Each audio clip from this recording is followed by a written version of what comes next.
而家改則年份嘅感應，民國15年1926年，秋天，武昌被圍40幾日，有一個姓許嘅人家，全家20幾人，冇辦法離開嗰個地方，食糧就嚟食晒，每日都聽到槍炮嘅震響，人人以淚洗面。呢個時候諗起佢以前喺汝南嘅時候，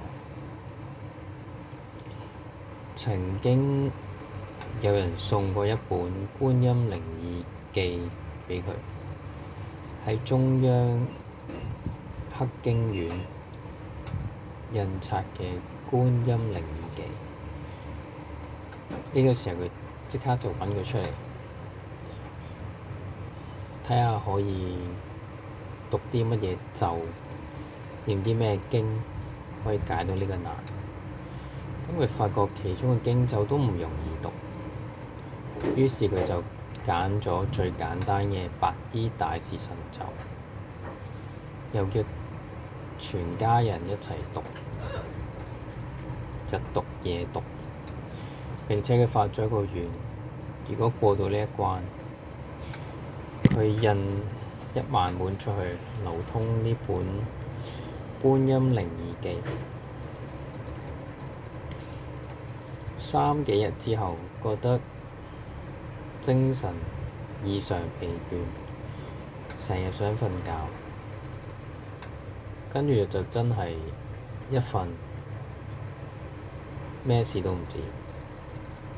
到醒嘅時候，個城已經攻破咗，秩序已經正常返。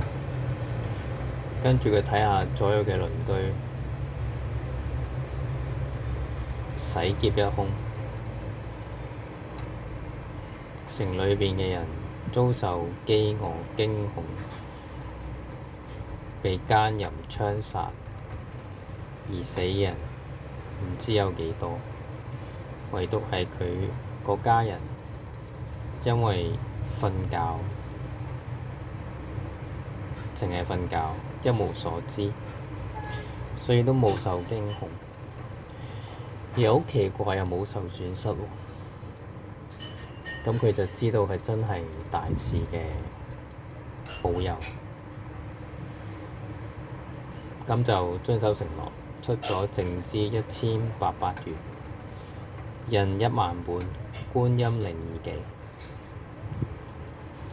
記錄嘅人係許藹人，就係呢個故事嘅主角。